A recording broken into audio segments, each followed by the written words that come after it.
નમસ્કાર મિત્રો, આજે આપણે સ્વાધ્યાય 4.2 નિશ્ચાયકના ગુણધર્મનો ઉપયોગ કરીને સાબિત કરવાના દાખલા આપણે જોઈશું. હવે આ જે ચેપ્ટરની અંદર આ જે નિશ્ચાયકના ગુણધર્મો છે એ ગુણધર્મોના આધારે નિશ્ચાયક ઉપર કેટલીક ક્રિયાઓ કરવામાં આવે છે અને એની જે અસરો છે એનો અભ્યાસ પહેલા આપણે કરી લઈએ. તો નિશ્ચાયકનો પહેલો જે ગુણધર્મ છે શું કહે છે મિત્રો?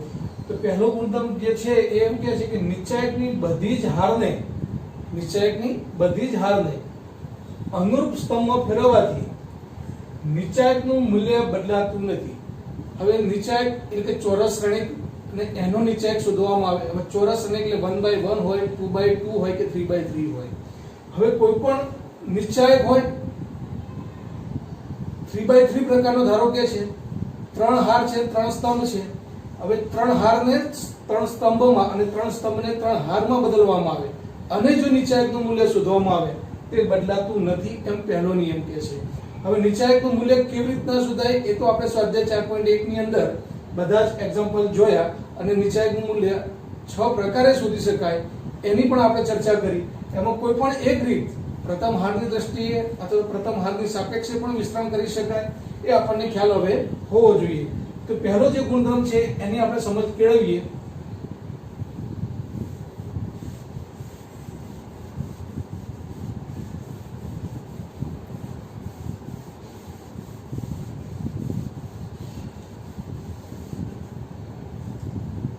નિશ્ચાયક છે મિત્રો, કોઈ પણ ધારો કે કોઈ નિશ્ચાયક એટલે ડિટર્મિનન્ટ ઓફ a બરાબર ધારો કે 2 3 4 5 આવો કોઈ નિશ્ચાયક છે મિત્રો.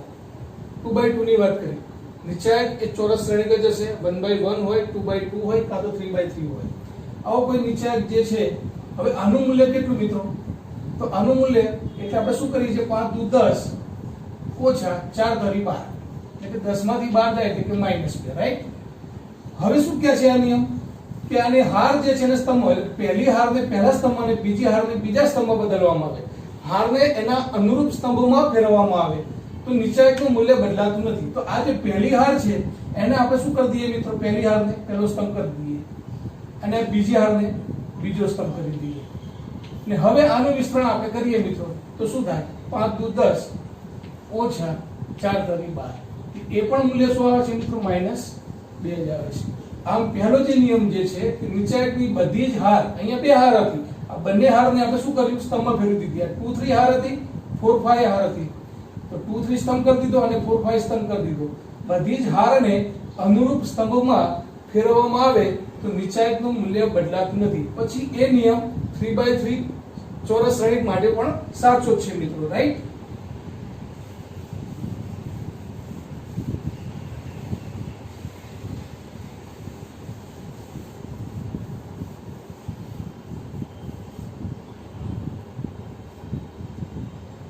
ધારો કે કોઈ નિશ્ચાયક 3/3 માટે ધારો કે નિશ્ચાયકનું મૂલ્ય આપણે શોધવું છે મિત્રો.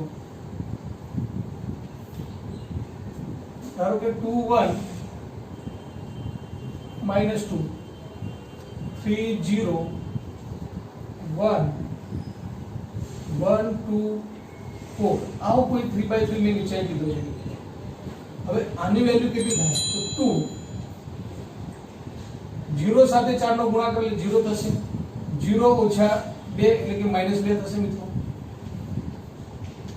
1 તે હાર અને સ્તંભ છોડી દો, 3 ગુણ્યા 4 12 અને 1 સાથે 1 નો ગુણાકાર એટલે 1 એટલે 12 ઓછા 1 એટલે 11 થશે મિત્રો. છેલ્લે પદ વધતા જ આવે મિત્રો, પણ અહીંયા માઈનસ છે એટલે કે હું -2 લખું છું.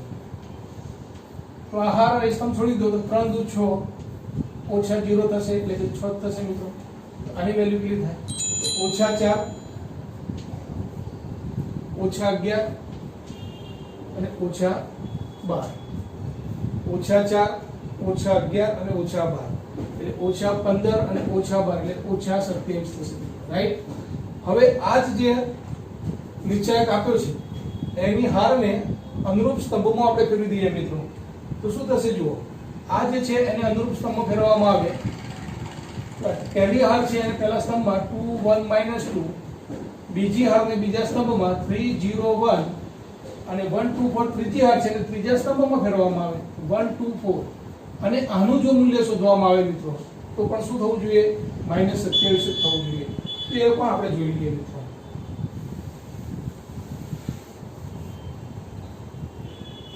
તો આનું મૂલ્ય બરાબર શું આવશે? 2 0 ઓછા 2 થશે એટલે ઓછા 2 થશે, -3 4 ગુણ્યા 1 4 ઓછા 4 એટલે કે 8 થશે મિત્રો, અને વત્તા 1 એની સાથે 1 ઓછા 0 એટલે કે 1 જ થશે, એટલે ઓછા 4 ઓછા 24 અને વત્તા 1, રાઈટ? એટલે ઓછા 4 ઓછા 24 ઓછા 28 વત્તા 1 એટલે કે ઓછા 27. તો આનું જે મૂલ્ય આપણે શોધ્યું હતું મિત્રો એ પણ ઓછા 27 આવતું હતું. એ હાર ને સ્તંભમાં ફેરવી દેવામાં આવે તો પણ નિશ્ચયાંકનું મૂલ્ય બદલાયું નથી મિત્રો. આ પ્રથમ નિયમ આપણો કહે છે, રાઈટ? ત્યાર પછી બીજો જોઈએ. બીજો નિયમ શું કહે છે મિત્રો? કે નિશ્ચયાંકની કોઈ પણ બે હાર, હવે હારની વાત કરીએ, હાર હોય કે સ્તંભ હોય બંને માટે લાગુ પડે છે. નિશ્ચયાંકની કોઈ પણ બે હાર ની અદલા બદલી કરતા મળતું મૂલ્ય મૂળ મૂલ્યની વિરોધી સંખ્યા મળે મિત્રો. કોઈ પણ નિશ્ચયાંક હોય એ 2/2 હોય કે 1/1 હોય કે 3/3 ચોરસ શ્રેણિક હોય, તો નિશ્ચયાંકની કોઈ પણ બે હારની અદલા બદલી કરવામાં આવે મિત્રો તો મળતું મૂલ્ય એ મૂળ જે મૂલ્ય મળે છે એનાથી વિરોધી, એટલે ઓછા હોય તો પ્લસ આવે, પ્લસ હોય તો માઈનસ મળે. ધારો કે આનું જે મૂલ્ય છે મિત્રો કેટલું મળે છે આપણને? ઓછા 27 મળે છે. તો હવે હું શું કરું છું કે આ જે નિશ્ચયાંક છે મિત્રો,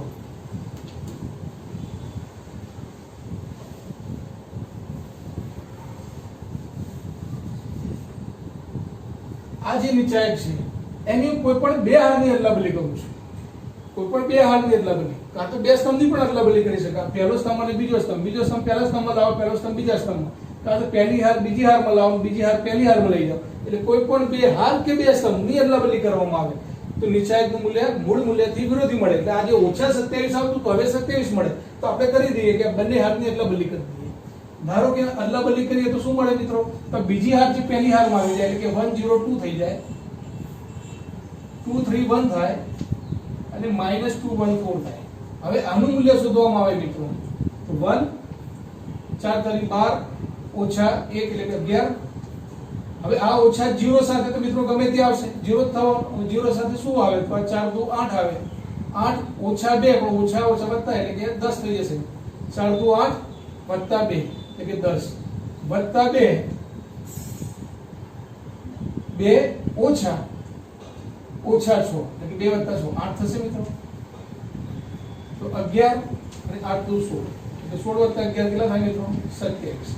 આમ કોઈ પણ બે હારની અદલાબદલી કરવાથી જે વેલ્યુ પહેલા જે મળતું હતું -27 એનું વિરોધી એટલે કે +27 મિત્રો આપણને મળ્યું. તો આ બીજો નિયમ કહે છે, રાઈટ? તો મિત્રો મૂલ્ય આપણને કેટલું મળ્યું છે? -27. હવે દરેક હારને આપણે શું કરીએ છીએ? પ્રથમ હારને આપણે 2 વડે ગુણીએ છીએ. આ શું કહે છે? નિશ્ચયાંકની કોઈ પણ હારની, ધારો કે આપણે પ્રથમ હાર લઈએ છીએ, એના દરેક ઘટકને k વડે આપણે અહીંયા 2 વડે ગુણીએ છીએ. તો મળતું મૂલ્ય એ મૂળ મૂલ્યના કેટલા ગણું હોવું જોઈએ? k ગણું. હવે આ પ્રથમ હારને જો આપણે 2 વડે ગુણીને આનું મૂલ્ય શોધીએ મિત્રો તો આનાથી 2 ગણું થાય એટલે કે -54 થાય, રાઈટ? તો આપણે એ પણ ઉદાહરણ દ્વારા સમજી લઈએ.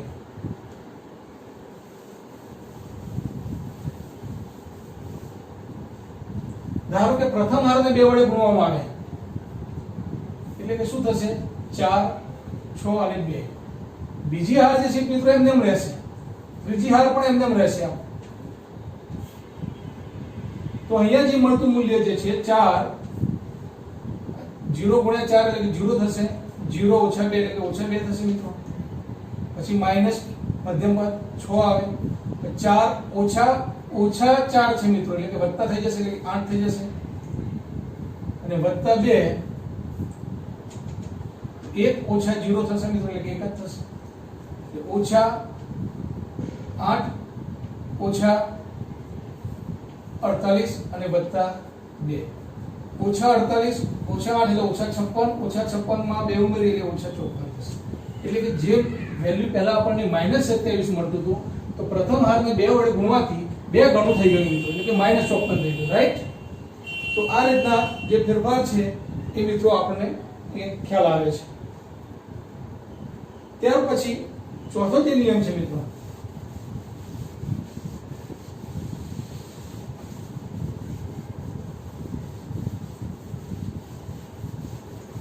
આમ મિત્રો પહેલી હારને તમે 2 વડે ગુણ્યા, બીજી હારને તમે 3 વડે ગુણો અને ચોથી હારને ત્રીજી હારને તમે 4 વડે ગુણો મિત્રો, તો એ 2 3 અને 4 એટલે 24 ગુણા જેટલો આનો ગુણાકાર થાય મિત્રો. એટલે જેટલા ગણું 2 ગણું હોય તો 2 વડે ગુણા, 3 વડે ગુણો તો 3 ગુણ વડે ગુણાશે, અહીંયા 4 વડે ગુણીને જે ઘટક મળે તો એનું જે મૂલ્ય મળશે મિત્રો એ પણ અહીંયા એટલા જ ગણું મળશે આપણને, રાઈટ. ત્યાર પછીનો જે નિયમ છે મિત્રો, નિચાયકની કોઈ પણ 2 હાર કાં તો સ્તંભ સમાન હોય તો નિચાયકનું મૂલ્ય 0 મળે છે. તો અહીંયા કોઈ નિચાયક આપો છે મિત્રો, આ 2 3 1 છે અને અહીંયા પણ આપણે ધારો કે 2 3 1 લઈ લઈએ. કોઈ પણ 2 હાર હોય કાં તો 2 સ્તંભ હોય સમાન હોય મિત્રો, તો અહીંયા આપ જોઈ શકો છો કે 2 હાર કેવી છે, મેં સમાન લીધી છે અને આની વેલ્યુ જો મિત્રો શોધીએ તો આનો જવાબ કેટલો આવવો જોઈએ મિત્રો? 0 મળવો જોઈએ, રાઈટ. તો કોઈ પણ 2 હાર સમાન હોય કાં તો 2 સ્તંભ સમાન હોય તો મિત્રો નિચાયકનું વિસ્તરણ કરવાની જરૂર નથી, જવાબ બરાબર 0 જ આવે, તો 0 મૂકી દેવાનું. એ આ ગુણધર્મ કહે છે મિત્રો, રાઈટ. તો અહીંયા 2 4 તારી 12 ઓછા 1 11 ઓછા 3 4 2 8 ઓછા 2 એટલે કે વત્તા થઈ જશે મિત્રો, એટલે 4 2 8 વત્તા 2 એટલે કે 10 થશે, વત્તા 1 2 અને ઓછા 6 તો 2 વત્તા ઓછા ઓછા વત્તા થઈ જશે ને, 2 વત્તા 6 એટલે કે 8 થઈ જશે મિત્રો. 22 ઓછા 30 વત્તા 8 તો 22 વત્તા 8 30 ઓછા 30. જે કોઈ પણ 2 હાર સમાન હોય કાં તો 2 સ્તંભ સમાન હોય તો મિત્રો નિચાયકનું જે મૂલ્ય છે એ 0 જ આવે. તો આ ચોથો નિયમ કહે છે મિત્રો. ત્યાર પછી તો આ નિયમ મુજબ ધારો કે નિચાયકની કોઈ પણ હાર એટલે પ્રથમ હાર છે મિત્રો, એને હું 2 વડે ગુણું છું, 2 વડે ગુણી તો કોઈ બીજી હાર એટલે કે આ બીજી હાર ધારો કે કોઈ પણ હારમાં ઉમેરી શકાય, પણ આ બીજી હારમાં ધારો કે ઉમેરું છું એટલે જે ફેરફાર થવાનો છે મિત્રો બીજી હારમાં થવાનો છે, સમજી લો. પહેલી હારને 2 વડે ગુણીએ આપણે તો 2 ગુણ્યા 2 એટલે 4, એ 4 ઉમેરવાના સામા છે મારે 1 એટલે અહીંયા શું થશે? પહેલી હારમાં કોઈ ફેરફાર થતો નથી મિત્રો, એટલે કે 2 3 1 જ થાય છે. આ દરેક હારને હું 2 વડે ગુણીને બીજી હારમાં ઉમેરું છું એટલે કે 2 ગુણ્યા 2 એટલે 4, અહીંયા 1 માં ઉમેરીશ એટલે 5 થશે, 3 દુ 6 6 પછી અહીંયા ઉમેરીશ એટલે 6 વત્તા 0 એટલે 6 થશે મિત્રો, અને 2 એક 2 2 અને 2 ઉમેરીશ એટલે 4 થશે મિત્રો. -2 1 4 એટલે જે મેં પ્રક્રિયા કરી છે બીજી હારમાં કરી છે મિત્રો. શું પ્રક્રિયા કરી? હવે આ પ્રક્રિયાને કેવી રીતે લખાય મિત્રો? તો જુઓ, જે ફેરફાર થવાનો છે બીજી હારમાં એટલે કે જે ફેરફાર છે R2 માં થશે મિત્રો. શું થશે ફેરફાર?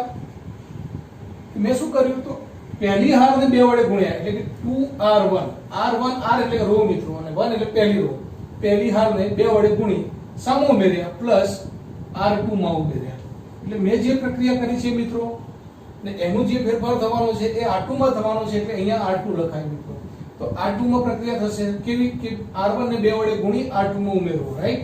તો આ જે પ્રક્રિયા કરવામાં આવે મિત્રો અને જે નિચાયકનું મૂલ્ય મળે એ મૂળ મૂલ્ય જેટલું જ હોય છે એટલે કે બદલાતું નથી. એટલે આનું જે મૂલ્ય છે -27 છે, તો હવે આનું મૂલ્ય કેટલું છે જોઈ લઈએ મિત્રો. તો 2 6 4 24 24 ઓછા 4 એટલે કે 20 ઓછા 3 4 5 20 ઓછા 8 4 5 20 અને આ વત્તા 8 થઈ જશે એટલે કે 28 થશે મિત્રો, વત્તા 1 5 ઓછા 12 ઓછા ઓછા 12 એટલે કે વત્તા 12 થઈ જશે એટલે કે 5 વત્તા 12 એટલે કે 17 થઈ જશે મિત્રો. તો આમ 20 ગુણ્યા 2 એટલે 40, 28 તારીખ 84 અને 17 40 વત્તા 17 એટલે કે 57 થશે મિત્રો. 57 માંથી શું જશે? 84 એટલે કેટલા થશે મિત્રો? -27, રાઈટ. તો આમ પહેલી હારને 2 વડે ગુણ્યા આપણે મિત્રો અને બીજી હારમાં ઉમેર્યા છતાં પણ નિચાયકનું મૂલ્ય -27 હતું એ જ રહ્યું મિત્રો. તો આમ એ પાંચમો નિયમ કહે છે. અહીંયા જે પ્રક્રિયા કરવામાં આવે, ધારો કે 2 હારની પ્રક્રિયા કરવામાં આવે, R1 અને R2 ની અદલાબદલી, પહેલી હાર અને બીજી હારની અદલાબદલી કરવાની જે પ્રક્રિયા છે મિત્રો એને કહેવાય R1 થી R2. આનો અર્થ એવો કે R1 અને R2 ની અદલાબદલી કરીએ છીએ આપણે. એ જ રીતના સ્તંભોમાં અદલાબદલી કરવાની હોય, પહેલો અને બીજા સ્તંભની અદલાબદલી, તો એને કહેવાય કે C1 to C2. બંને બાજુ C1 C2 એટલે કે C1 માં C2 થશે અને C2 જે હશે C1 થશે, બીજો સ્તંભ પહેલો સ્તંભ થશે અને પહેલો સ્તંભ એ બીજો સ્તંભ થશે. ત્યાર પછી આ રીતના કોઈ પણ હાર અને સ્તંભની અદલાબદલી એટલે સંકેત આવે છે RI, હારની વાત કરીએ તો હારની અને સ્તંભની અદલાબદલી. અહીંયા પહેલી હાર હોય તો મિત્રો પહેલી હારનો સ્તંભની અદલાબદલી, એ રીતના બીજી હાર હોય અહીં બીજો સ્તંભ હોય તો હારની અનુરૂપ સ્તંભમાં અદલાબદલી. એ જે પ્રક્રિયા છે મિત્રો એ RI to CI લખી શકાશે. આ બધી પ્રક્રિયાઓ એની સાંકેતિક ભાષાઓ પણ આપણને ખબર હોવી જોઈએ. ધારો કે મિત્રો કોઈ ત્રીજી હાર છે, ત્રીજી હાર એટલે કે રો, ત્રીજી હારને હું 5 વડે ગુણું છું અને બીજી હારમાં ઉમેરું છું. શું કર્યું મેં? ત્રીજી હારને 5 વડે ગુણી બીજી હારમાં ઉમેરું છું. તો જે પ્રક્રિયા થવાની એ શામાં થશે? બીજી હારમાં થશે મિત્રો. શું આવશે? R2 માં એ રીતના ફેરફાર કરવામાં આવે છે કે R3 ને 5 વડે ગુણીને ઉમેરવામાં આવે છે. જો આ રીતના પ્રક્રિયા કરીને આપણે જે નિશ્ચાયકનું મૂલ્ય શોધીએ મિત્રો એ બદલાતું નથી, એ મૂળ નિશ્ચાયકના મૂલ્ય જેટલું જ આવે છે. તો આ રીતના પ્રક્રિયાઓ અને એની સાંકેતિક ભાષાઓ એ પણ આપણે જોતા રહીશું મિત્રો. ત્યાર પછી છેલ્લો જે નિયમ છે, નિશ્ચાયકને 2 કે વધુ સરવાળા તરીકે દર્શાવી શકાય. કોઈ પણ નિશ્ચાયક આપ્યો છે મિત્રો એને આપણે સરવાળા સ્વરૂપે દર્શાવવો હોય તો દર્શાવી શકાય. ધારો કે a plus λ1 b plus λ2 c plus λ3 b c d e f g. માની લો આવો કોઈ નિશ્ચાયક છે તો આને સરવાળા સ્વરૂપે લખી શકાય એટલે કે a b c d c d e f g plus λ1 λ2 λ3 b c d અને e f g. તો આ રીતના મિત્રો કોઈ પણ નિશ્ચાયકને એના સરવાળા સ્વરૂપે લખી શકાય. ત્યાર પછી આજે સ્વાધ્યાય 4.2 એનું પહેલું એક્ઝામ્પલ કે મિત્રો આપણે જોઈશું.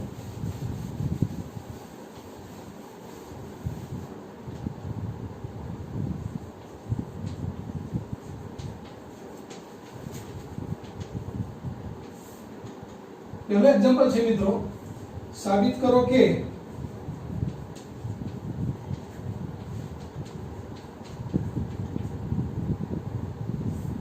નિશ્ચાયક x a x plus a y b y plus b z c z plus c બરાબર 0. હવે મિત્રો અહીંયા જે સાબિત કરવાનું એક્ઝામ્પલ છે એમાં આપણે વિસ્તરણ કરીને સાબિત નથી કરવાનું.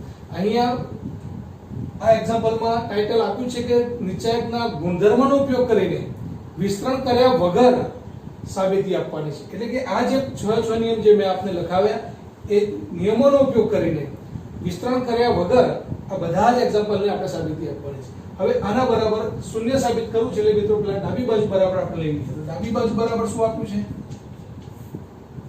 x a x plus a y b y plus b z c અને z plus c. રાઈટ. હવે આ 3/3 ચોરસ શ્રેણિક છે, ચોરસ શ્રેણિકનો નિશ્ચાયક છે મિત્રો. હવે અહીંયા તમારે શું કરવાનું છે કે મૂલ્ય શૂન્ય બતાવવાનું છે મિત્રો. તો હવે અહીંયા કોઈ પણ એવી ક્રિયાઓ, હવે તમે જાણો છો કોઈ પણ ક્રિયા કરી શકાય અને એનું જે મૂલ્ય છે શું આવે છે એ પણ આપણને ખબર છે. હવે ધારો કે અહીંયા x plus a છે, y plus b છે, z plus c છે. રાઈટ. તો અહીંયા પહેલો સ્તંભ જુઓ તમે મિત્રો તો x y z છે. બીજો સ્તંભ તમે જુઓ તો a b અને c છે. તો હવે તમે પહેલા સ્તંભની અંદર આ બીજો સ્તંભ ઉમેરી દો મિત્રો. પહેલા સ્તંભની અંદર શું કરો મિત્રો? તમે આ બીજો સ્તંભ ઉમેરી દો. એટલે શું કરીએ છીએ કે ફેરફાર જે થશે એ બીજા સ્તંભમાં પહેલા સ્તંભમાં થશે. પહેલા સ્તંભમાં શું ફેરફાર થશે મિત્રો? તમે શું કરો છો? આ પહેલો સ્તંભ વત્તા બીજો સ્તંભ એટલે કે c1 + c2 કરો છો તમે. એટલે કે પહેલા સ્તંભની અંદર આ બીજો સ્તંભ ઉમેરીએ છીએ મિત્રો તો શું થશે? x plus a y plus b અને z plus c થશે. તો આ જે છે સ્તંભ એ તો એના જ રહેવાના.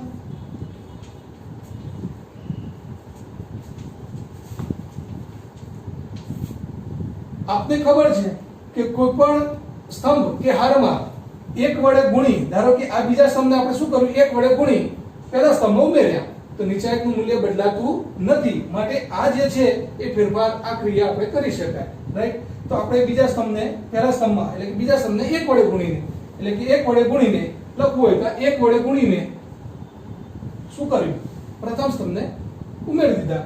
x + a y + b z + c. હવે આપ જુઓ કે પ્રથમ જે સ્તંભ છે અને આ ત્રીજો સ્તંભ છે કેવા આવે, સમાન. કોઈ પણ બે હાર કે સ્તંભ જો સમાન આવે તો નીચાંકનું મૂલ્ય શૂન્ય. ધ્યાન આનો જવાબ શું આવે મિત્રો? 0. તો આ નીચાંકના ગુણધર્મનો ઉપયોગ કરીને આપણે ગણતરી આપો. રાઈટ મિત્રો, પહેલું.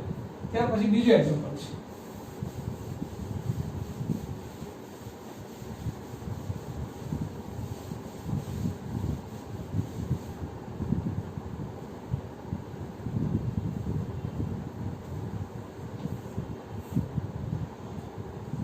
a minus b, b minus c, c minus c,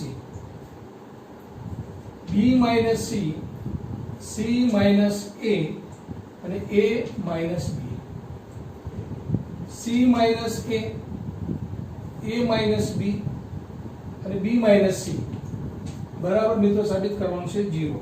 right. તો હવે ફરીથી ડાબી બાજુ બરાબર આ નીચે આપણે લઈ લઈએ ફરીથી a minus b, b minus c and c minus a. Right? b minus c, c minus a minus b, c minus a minus b અને b minus c. હવે કોઈ નીચાંક આવે. હવે આનું મૂલ્ય વિસ્તરણ વગર આપણે મિત્રો જવાબ લાવવાનો છે 0. તો શું કરી શકાય? તો હવે અહીંયા જુઓ તમે, અહીંયા a ઓછા b છે, તો અહીંયા b ઓછા c છે, તો અહીંયા c ઓછા a છે. હું શું કરીશ, આ બીજી હાર છે ને મિત્રો એને હું પહેલી હારમાં ઉમેરું છું અને ત્રીજી હારને પણ પહેલી હારમાં ઉમેરું છું. એટલે કે બીજી હાર અને ત્રીજી હાર એ પ્રથમ હારમાં ઉમેરું છું. પ્રથમ હારમાં ઉમેરું છું એટલે જે ફેરફાર થવાનો છે પ્રથમ હારમાં થવાનો છે. એટલે કે અહીંયા હું પ્રક્રિયા શું કરીશ, r1 માં ફેરફાર થશે, r1 લખવાનું મિત્રો. શું ફેરફાર કરીએ છીએ આપણે, તો શું કરીએ છીએ, r1 માં r2 પણ ઉમેરીએ છીએ બીજી હાર અને ત્રીજી હાર પણ ઉમેરીએ છીએ. એટલે r1 + r2 + r3 કરું છું. રાઈટ. તો હવે a minus b, જો પ્રથમ હારનો પ્રથમ જે ઘટક છે મિત્રો, પ્રથમ હારનો પ્રથમ સ્તંભ એમાં આ જ ઉમેરાય, આ અહીં ન ઉમેરાય. પ્રથમ હાર અને પ્રથમ સ્તંભનો ઘટક આ જે છે બીજો એ આમાં ઉમેરાશે અને આ જે છે આમાં જશે. આ જે છે આમાં જશે અને આ જે ઘટક છે આમાં ઉમેરાશે. એ રીતના આ ઘટક આમાં જ જાય, આ ઘટક આમાં જાય. ક્યારે આ ઘટક અહીંયા ના ઉમેરાય. અનુરૂપ ઘટકોમાં શબ્દ વાપર્યો છે કે અનુરૂપ ઘટકોમાં અનુરૂપ હારની અંદર ઉમેરી શકાય. તો therefore આ જે ઘટક અહીંયા જશે એટલે શું લખાશે મિત્રો, a minus b plus b minus c plus c minus a. આવું થશે. ત્યાર પછી આ b minus c plus c minus a plus a minus b. એ જ રીતના અહીંયા c minus a plus a minus b plus b minus c. તો અહીંયા જે છે મિત્રો બીજી હાર અને ત્રીજી હારમાં કોઈ ફેરફાર નથી કરવાનો આપણે. તો b minus c, c minus a અને a minus b અને c minus a minus b અને b minus c. તો therefore a વત્તા ઓછા કેન્સલ, ઓછા b વત્તા b ઓછા c એટલે અહીંયા 0 આવશે મિત્રો. અહીંયા પણ આપ જોઈ શકો ઓછા c વત્તા c, b ઓછા b, ઓછા a વત્તા a. અહીંયા પણ ઓછા a વત્તા a, c ઓછા c, ઓછા b વત્તા b. એટલે પહેલી હાર ના બધા જ ઘટકો મિત્રો શું આવે છે 0. therefore અહીંયા આવશે 0 0 0. રાઈટ. અને આ જે ઘટકો છે આપણે લખી દઈએ b minus c, c minus a અને a minus b, c minus a minus b અને b minus c. હવે આનું મૂલ્ય શું થાય મિત્રો, તો જો પ્રથમ હાર કોઈ પણ હારમાં બધા જ ઘટકો શૂન્ય છે. કોઈ પણ હારમાં કે કોઈ પણ સ્તંભમાં તો બધા જ ઘટકો મિત્રો શૂન્ય હોય તેનો જવાબ શૂન્ય જ થાય, રાઈટ? માટે કારણ પ્રથમ હારની દ્રષ્ટિએ આપણે જો ગુણાકાર કરીએ 0 સાથે કોઈ પણ નો ગુણાકાર 0 થવાનો, ઓછા 0 સાથે કોઈ પણ હાર કે સ્તંભ લેશો એ પણ 0, આ પણ 0, એટલે કોઈ પણ હારની અંદર બધા જ ઘટકો શૂન્ય હોય કાં તો બધા જ સ્તંભમાં અથવા તો કોઈ પણ એક સ્તંભમાં બધા જ ઘટકો શૂન્ય હોય તેનું વેલ્યુ મિત્રો 0 જ આવે. બીજો નિયમનો ઉપયોગ કરીને આપણે ગણો. ત્રીજો પ્રશ્ન,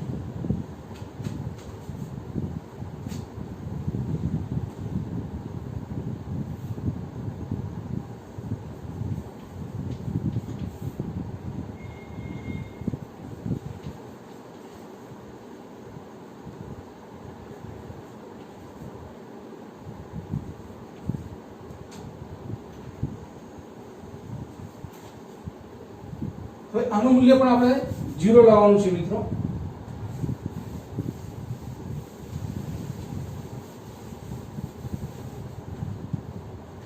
આના બરાબર પણ 0 સાબિત કરવાનું છે. તો હવે ડાબી બાજુ બરાબર 2765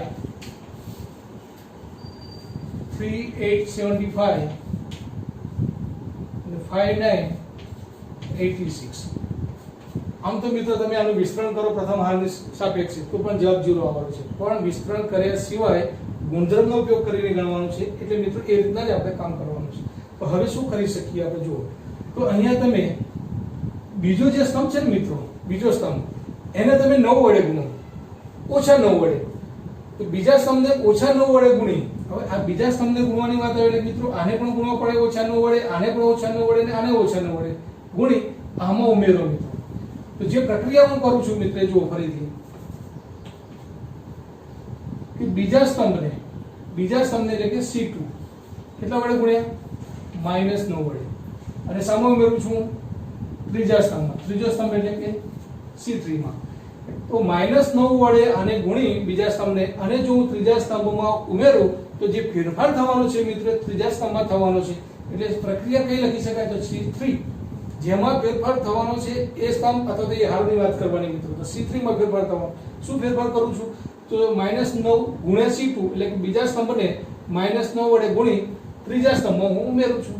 ધેરફોર હવે આ જે પ્રક્રિયા કરીશું મિત્રો તેમાં પહેલો અને બીજો સ્તંભ જે છે મિત્રો એમાં કોઈ ફેર પડવાનો નથી, એટલે કે પહેલો સ્તંભ તો 2 3 5 જ છે, બીજો સ્તંભ પણ જે છે 7 8 9 જ છે. હું હવે આને -9 વડે ગુણીને આમાં જ ઉમેરું તો -9 સાથે 7 નો ગુણાકાર એટલે -63 વત્તા 65 એટલે 2, રાઈટ? -9 સાથે ગુણાકાર એટલે 8 9 72 -72 વત્તા 75 એટલે 75 માંથી 72 જાય એટલે 3 -9 સાથે 9 નો ગુણાકાર એટલે -81 વત્તા 86 એટલે શું આવશે મિત્રો 5. હવે આપ જોઈ શકો છો કે પહેલો સ્તંભ અને ત્રીજો સ્તંભ બંને કેવા આવે સમાન. કોઈ પણ બે સ્તંભ અથવા તો હાર સમાન હોય તો નિશ્ચયનું મૂલ્ય 0 આવે મિત્રો. ધેરફોર 0. તો આમાં પ્રશ્ન ત્રીજો હતો મિત્રો.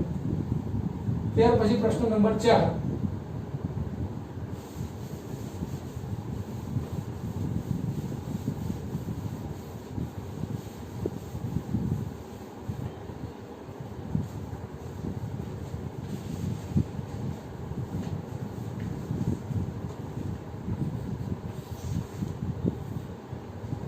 चेक 1 BC कौंसમાં A into B plus C 1 C B कौंसમાં C plus C 1 AB C કૌંસમાં A plus B આના બરાબર પણ 0 સાબિત કરવાનું છે મિત્રો, રાઈટ? નિશ્ચયકના ગુણધર્મનો ઉપયોગ કરીને. ધેરફોર ડાબી બાજુ બરાબર ફરીથી નિશ્ચયક લખવો પડશે મિત્રો આપણે 1 BC A into B plus C 1 CA B into C plus A 1 AB C into A plus B, right? હવે શું કરવાનું મિત્રો તો અહીંયા 1 BC આનો ગુણાકાર કરી નાખીએ મિત્રો આપણે, તો શું થશે? AB વત્તા AC.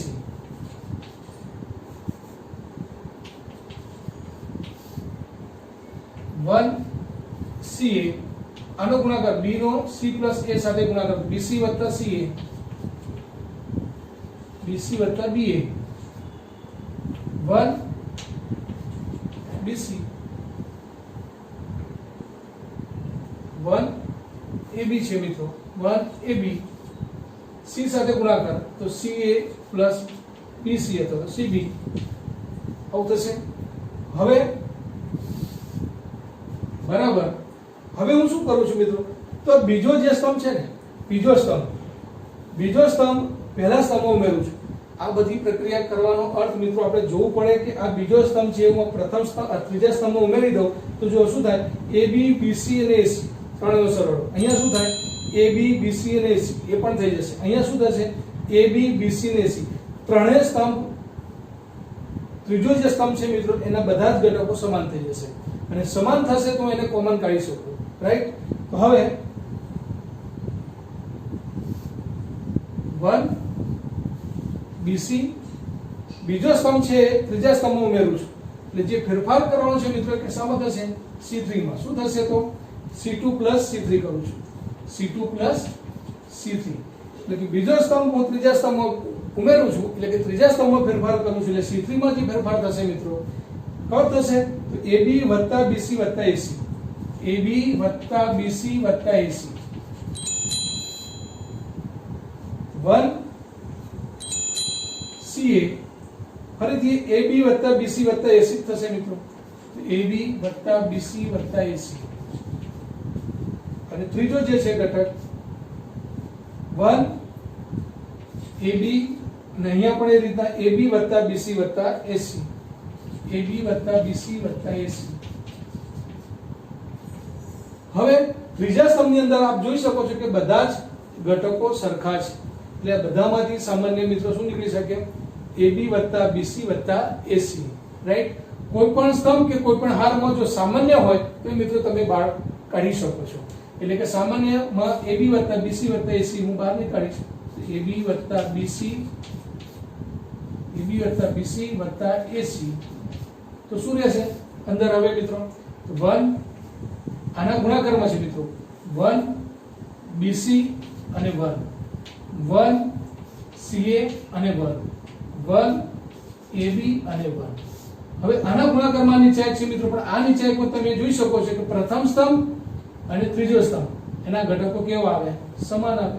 પ્રથમ સ્તંભમાં 1 1 1 ઘટકો છે, ત્રીજા સ્તંભમાં પણ 1 1 છે. કોઈ પણ બે હાર કે બે સ્તંભમાં ઘટકો સમાન હોય તો મૂલ્ય 0 આવે. તો આ 0 થઈ ગયો મિત્રો, 0 ગુણ્યા ગમે તે પણ શું આવશે મિત્રો? 0 આવશે. તો આમ આ સ્વાધ્યાય 4.2 ના મિત્રો પ્રશ્ન 4 નંબર આપણે પૂરો કર્યો. હવે આગળના જે પ્રશ્નો છે આપણે નવા વિડિયો લેક્ચરમાં જોઈશું. ધન્યવાદ.